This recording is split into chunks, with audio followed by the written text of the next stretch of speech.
¿Qué tal?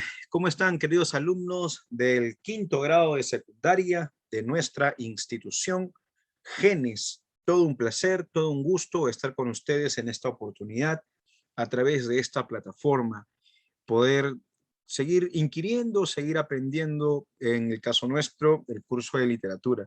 Ustedes que ya están a puertas de comenzar una nueva etapa, si usted decide, por supuesto, la universidad, de repente un centro castrense como la Escuela de Oficiales, Suboficiales, o de repente una carrera tecnológica, técnica, ya, usted lo determina, ¿no? Pero siempre tenga presente, pues, que nosotros como institución hacemos todo lo posible para brindarle las herramientas para un futuro examen. Así que el día de hoy, ¿no?, vamos a trabajar un tema que suele ser un tema recurrente en exámenes de admisión en diferentes universidades. Pero también tenemos que conocerlo, saberlo por cultura general.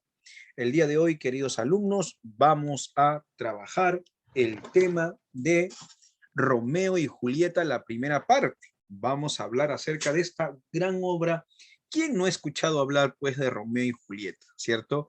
¿Quién no ha escuchado hablar de la gran historia de dos jóvenes, para ser precisos, adolescentes, amantes, amantes en el sentido de que se amaron con mucho ímpetu, con mucha fuerza, y que su amor, que en realidad, muchachos, sería pasión, les llevó a un desenlace funesto, a un desenlace fatal.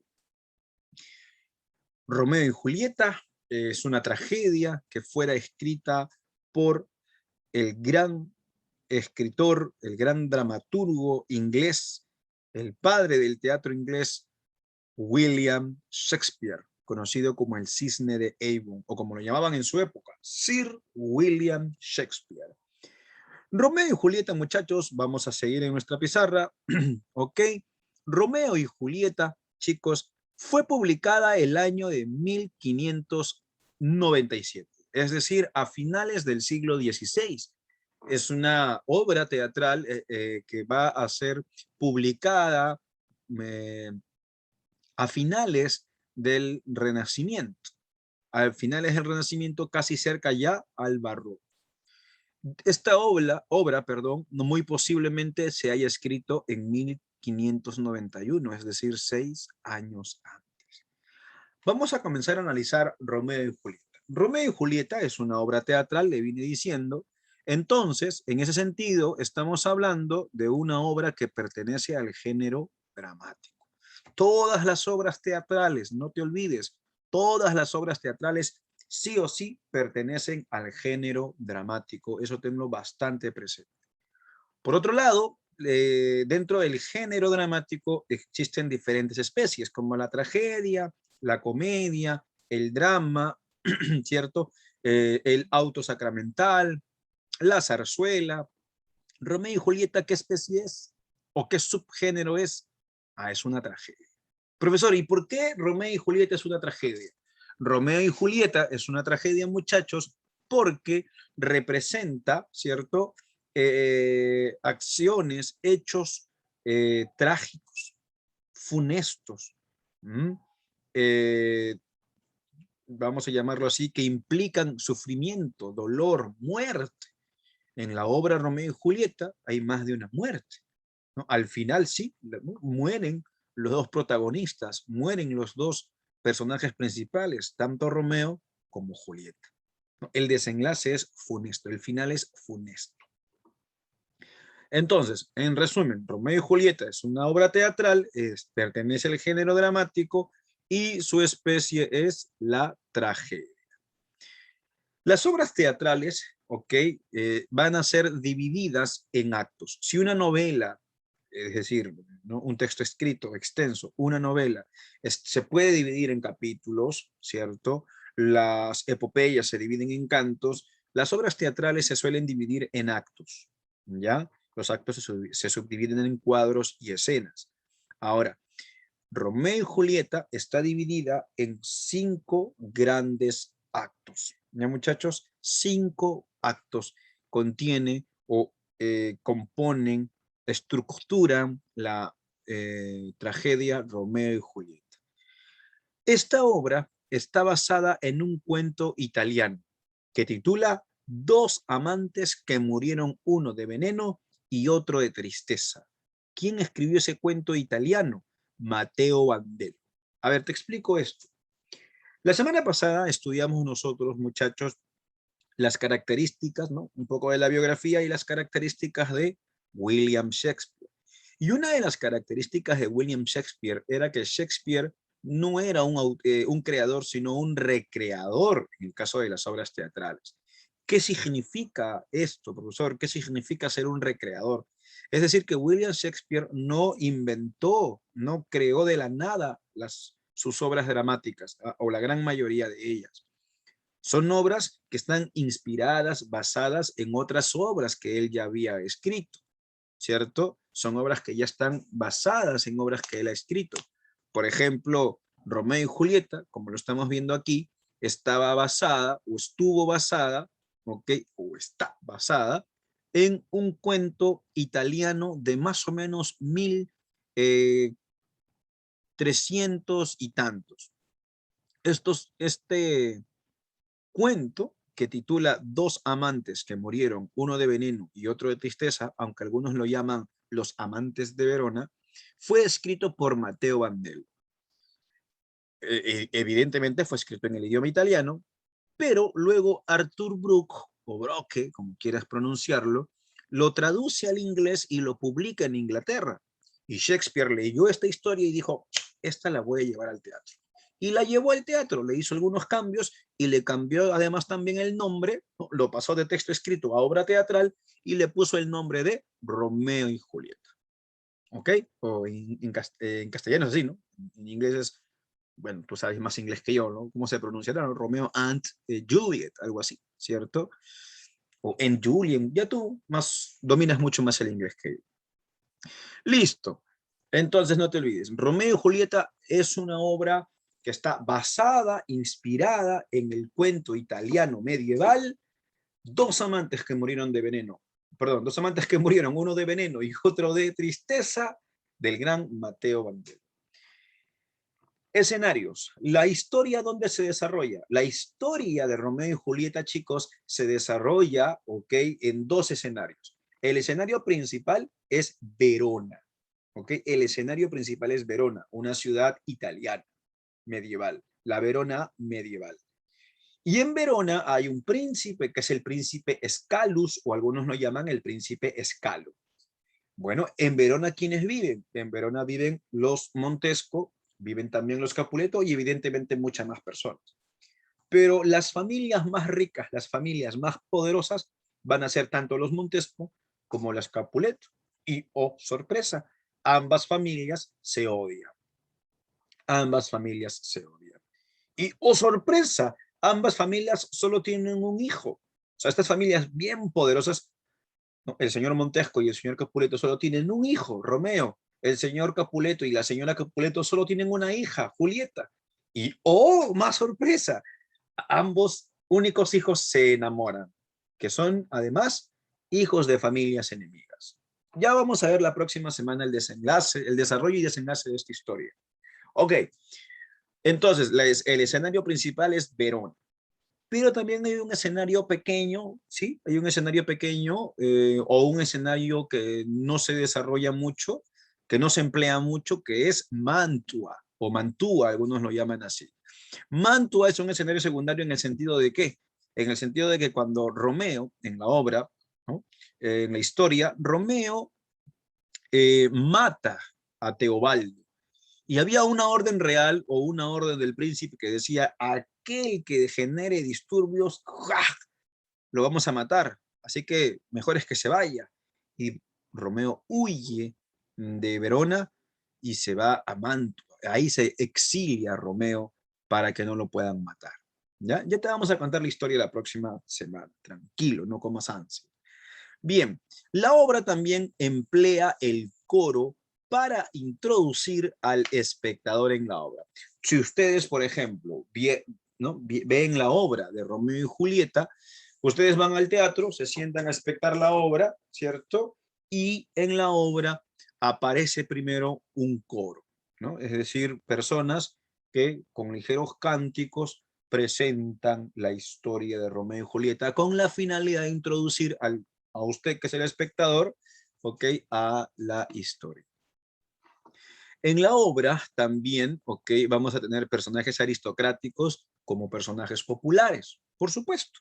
Romeo y Julieta es una obra, si bien es cierto, de gran mayoría aristocrática, pero también hay elementos o personajes populares. Por ejemplo, Romeo y Julieta son hijos de familias ricas, de aristócratas. Ya está. El señor Montesco, la señora Capuleto y Romeo pertenecen a la aristocracia. El señor Capuleto, la señora Capuleto, su hija Julieta Capuleto pertenecen a la aristocracia. Teobaldo, sobrino de las Capuleto, a la aristocracia. Benvolio de los Montesco, a la aristocracia. El conde Paris, que pretende a Julieta, quiere casarse con ella, de la aristocracia, es un conde, y todavía es primo de el príncipe Escalus. El amigo de Romeo, Mercucho, o Mercucio, o Mercurio, como lo quieras llamar, primo de el príncipe Escalo, amigo de Romeo, de la aristocracia. Pero también hay personajes populares. ¿Y quiénes son los personajes populares en la obra? Los siervos o los empleados. Baltasar, por ejemplo, es uno de ellos. O la nodriza, la nana de Julieta también. ¿Ya? Ok. En la novela, perdón, discúlpeme, en la tragedia también se hace bastante empleo del juego de palabras. Se utiliza mucho un lenguaje bastante rebuscado, chicos, ¿ya? Un lenguaje altamente rebuscado, ¿ya?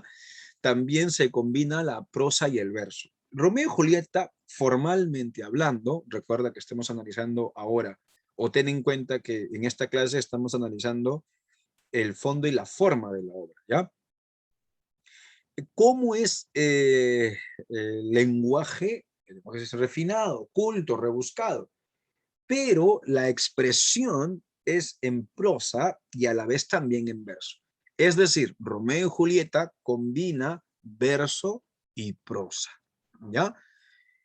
¿Qué significa esto, profesor? Es decir, que cuando hablan los personajes, ¿no? Hablan de forma natural, como estoy hablando yo, eso es en prosa, pero hay algunas partes donde los personajes, sobre todo Romeo y Julieta, hablan en verso, es decir, hablan como si estuvieran recitando poesía. Ahí está la combinación del verso y la prosa. Como ya te dije, el lenguaje es poético.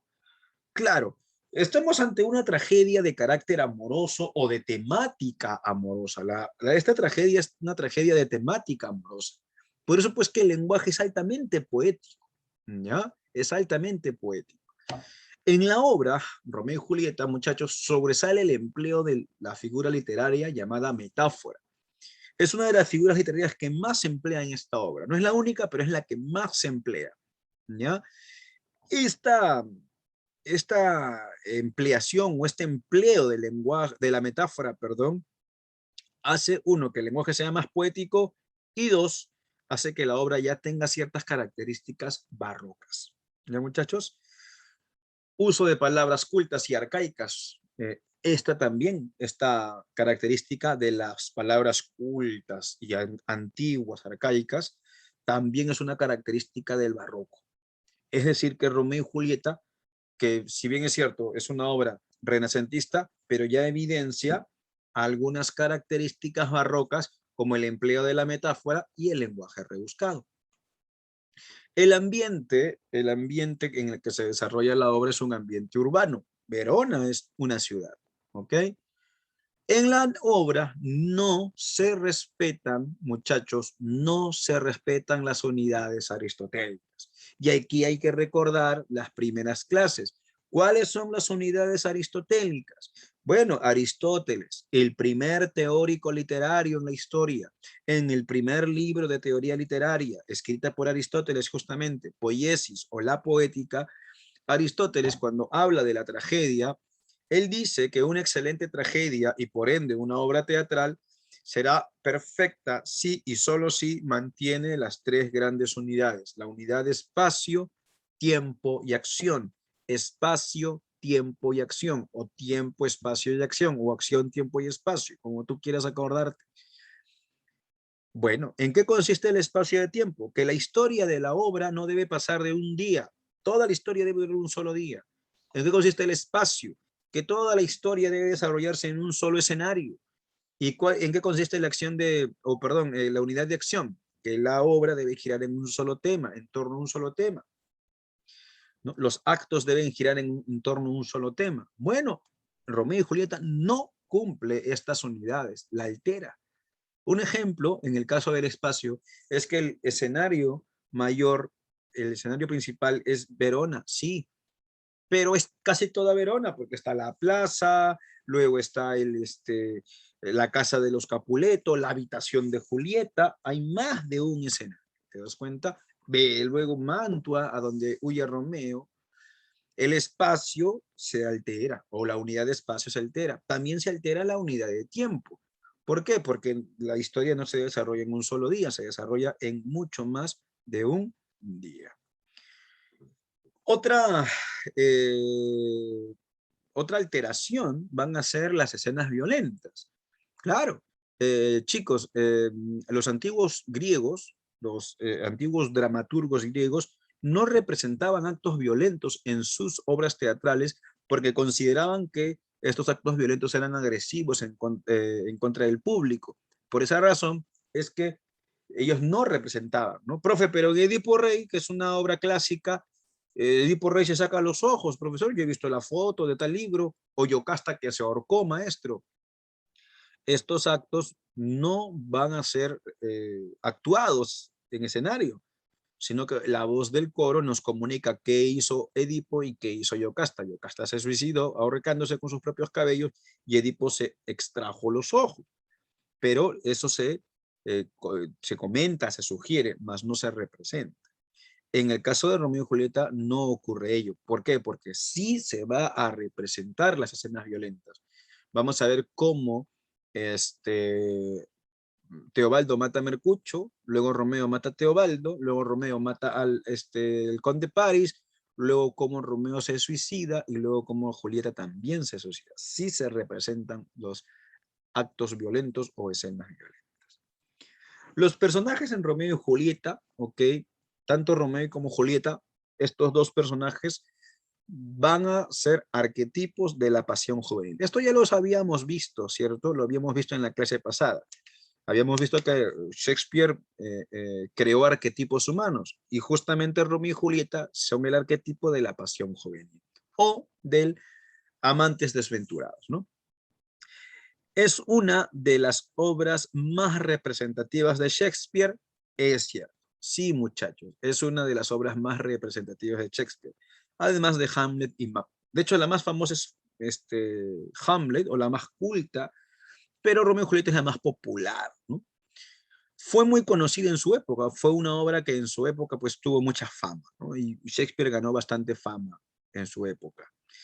Richard, bueno, como está escrito ya, Richard Burbage será pues considerado el primer actor en representar a Romeo. Fue el primer actor que hizo de Romeo, ¿no? Shakespeare agregó los personajes de Mercucio y Paris para darle dinamismo a la obra. Recuerda que esta obra no es una idea original de Shakespeare, sino que fue una historia o una obra inspirada en un cuento. Pero ese cuento no tenía al personaje Mercucho ni a el conde Paris. Lo que va a hacer Shakespeare, ¿ok? Es agregar al conde Paris y a Mercucho para que la obra tenga mucha más dinámica, ¿no? Para que sea mucho más dinámica la obra. Romeo y Julieta influenció en el romanticismo, sí, influencia mucho en Goethe, que va a ser el padre del romanticismo europeo, ¿ya? Goethe o Goethe, ok, muchachos, es el padre del romanticismo y tuvo mucha influencia en Romeo y Julieta. Y también en los románticos ingleses, ¿no? Los laicistas. Romeo y Julieta pertenece al Renacimiento, aunque ya denota, ¿no? Aunque ya denota influencia barroca. No te vayas a olvidar. A manera de dato, un dato curioso, Romeo y Julieta, ¿no? O más precisamente, la familia Capuleto y la familia Montesco, se hace mención en el canto sexto del Purgatorio de la obra Divina Comedia de Dante Alighieri. Es decir, que Dante menciona a la familia Montesco y los Capuleto en el canto 6 del Purgatorio de su obra Divina Comedia. Muchachos, ustedes que están en quinto de secundaria, quiero darles este dato. Miren, quiero que esto de aquí lo tengan bastante presente. Esto de aquí. El no respeto por las unidades, las escenas violentas, el empleo de la metáfora, la combinación de verso y prosa, ¿ya? Esto tenganlo bastante presente, lo que está con rojo, porque son datos que suelen venir en exámenes de admisión. ¿Ya, muchachos? Y si quiere, esto también es importante de acá, esto que voy a poner entre llaves. Uy, discúlpame que no soy tan ducho con mi laptop. Ahí está. Muy bien, hay que también saber estos tres. Muy bien, muchachos, todo un gusto, todo un placer. Nos vemos pues en otra próxima clase. Que les vaya muy bien. Nos vemos, cuídense mucho, por favor. Chao.